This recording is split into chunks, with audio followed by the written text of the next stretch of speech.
Foi Beastland, As Terras Selvagens. Esse aí eu escolhi porque ele é um plano muito similar ao mundo material na parte da natureza, só que ele é mais voltado para os animais e criaturas. Ah, então quer dizer que não tem vegetação? Tem, cara. Tem todos os biomas possíveis, todos os tipos de terreno que puder imaginar existem lá na Beastland. Só que é um reino planar dominado por criaturas.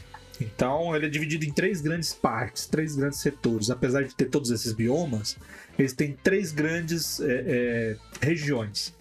Existe uma região, não vou lembrar o nome agora, como eu estava falando antes da transmissão, eu perdi minhas anotações, obrigado, computador. Mas são 3 grandes regiões. Numa delas, o sol sempre brilha. Ele pode ficar um pouco mais fraco ou um pouco mais forte, mas ele sempre brilha.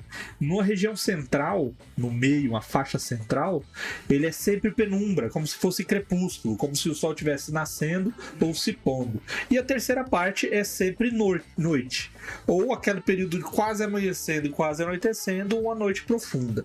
Então as criaturas que vivem predominantemente numa região clara, que elas são diurnas, elas ficam na parte clara. Se elas são predominantemente noturnas, elas ficam na parte noturna. E existem as criaturas que ficam transitando entre esses mundos, dentro desse plano, porque ela é bem dinâmica, tá? Então todo tipo de criatura animal você vai achar lá.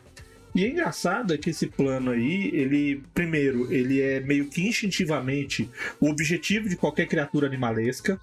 Então, do seu cachorro de estimação ao tigre, o elefante, eles têm esse desejo instintivo de ir para lá. O segundo ponto, ele é o destino das criaturas que morrem. Então, os animais que morrem, os companheiros animais, as montarias, tudo quando morre vai para lá e passa a viver lá. E também é um plano que ele é muito alvo de quem quer, primeiro, viver nesse ambiente e, segundo, de quem quer caçar.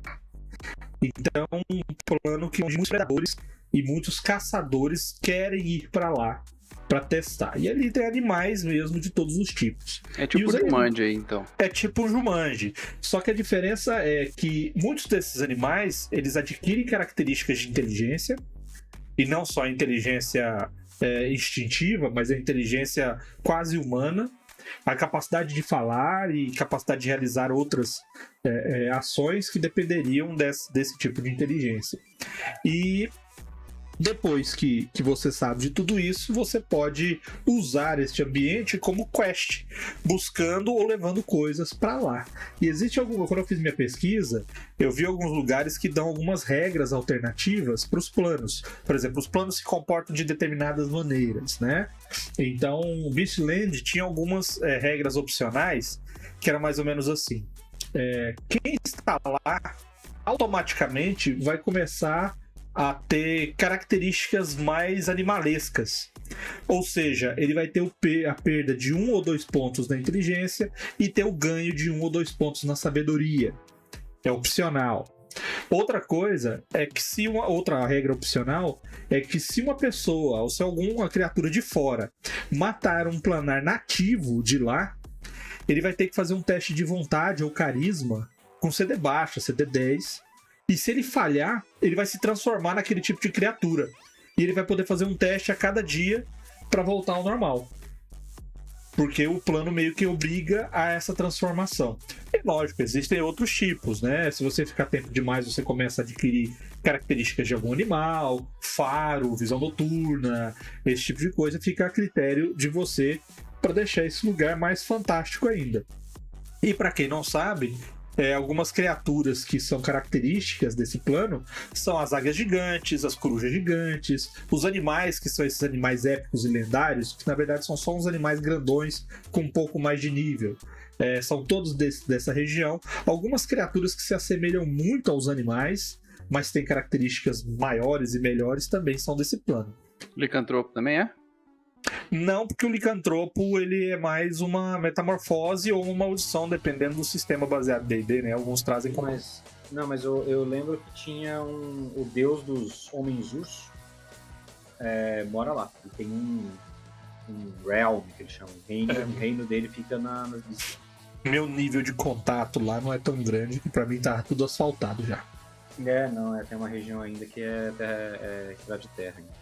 Mas você tava falando então que tem essas regiões específicas de iluminação solar, então é um lugar onde, sabe, a Terra não gira, a Terra plana parada. Não, é porque na verdade eles são 3 camadas, são camadas diferentes, e aí cada camada tem uma situação de luz e Diferenciado. diferenciada, e aí sim, fixa. Então tem Sim. um lugar que é sempre luz do luar, sempre a luz de noite. Tem um lugar que é sempre pôr do sol. E tem outro que é sempre solzão moendo. Então, aquelas criaturas que dependem mais dos vários tipos de iluminação, eles ficam naquela faixa mais ou menos, porque elas podem ir pra lá e pra cá e viver normalmente no dia a dia delas. Eu acho muito engraçado porque ele é considerado, dentro do espectro dos planos externos do D&D, um plano para criaturas boas. Na minha pesquisa eu não cheguei a ver isso, mas é porque ele fala muito dos animais, né? Então os animais geralmente são neutros e alguns são neutros para leal.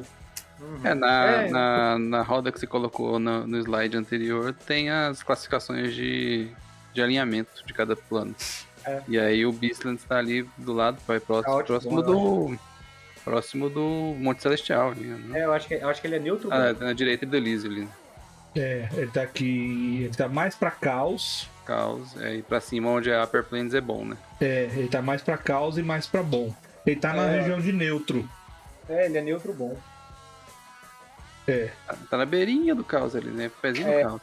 Ele é neutro bom, o Elysium que tá do lado dele é o bom mesmo, só o bom. Bom pra caceta. Tem o plano irmão, que é o Arbórea, né?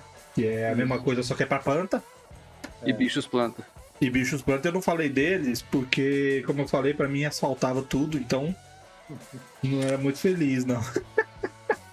Então, mas é que você vê, o Elysium é neutro bom, o Beastland está mais pra neutro bom, encaminhando pro caótico do que qualquer coisa.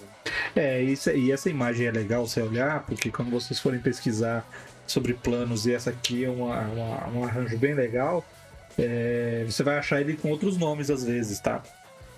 Essa é a grande roda cosmológica, que é um esquema cosmológico que o D&D usa desde o 3, acho que até antes do 3.0.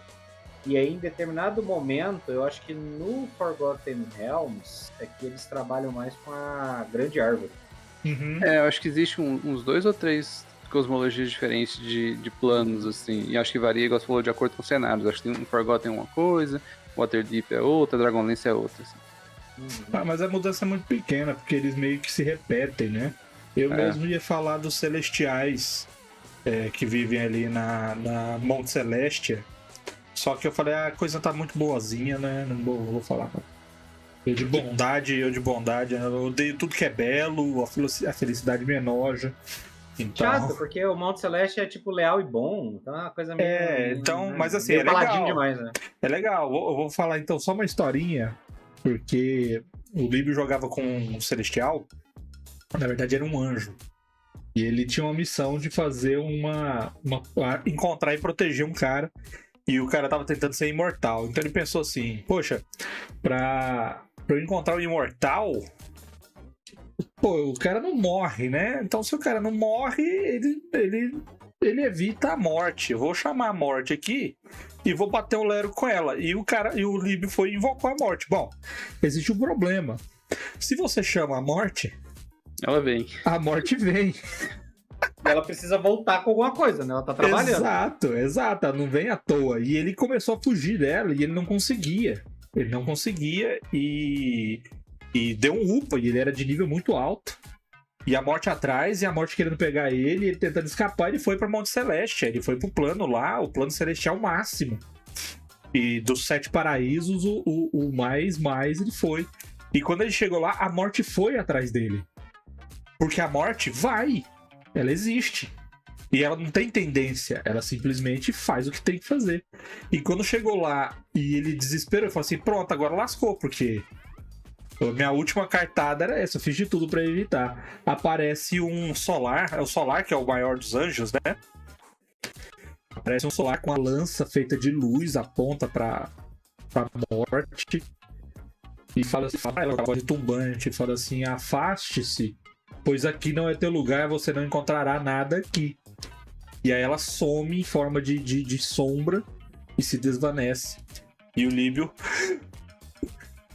Pô, mas aí você conseguiu tinha que colocar o escapar. Solar pra falar, tipo, o único mal irremediado que reúne todos. Mas Então, é, calma. então falar assim, beleza, Lipe, só que agora você vai ter que morar aí. Porque se você sair, Ela vai te pegar. Mas Ela aí tá não bem foi ali na que- porta esperando. Era só olhando pro relógio. Não, mas tinha mais o que fazer. Mas foi só pra ele lembrar que tem coisas que ele não pode brincar. E tem criaturas que atravessam planos muito facilmente.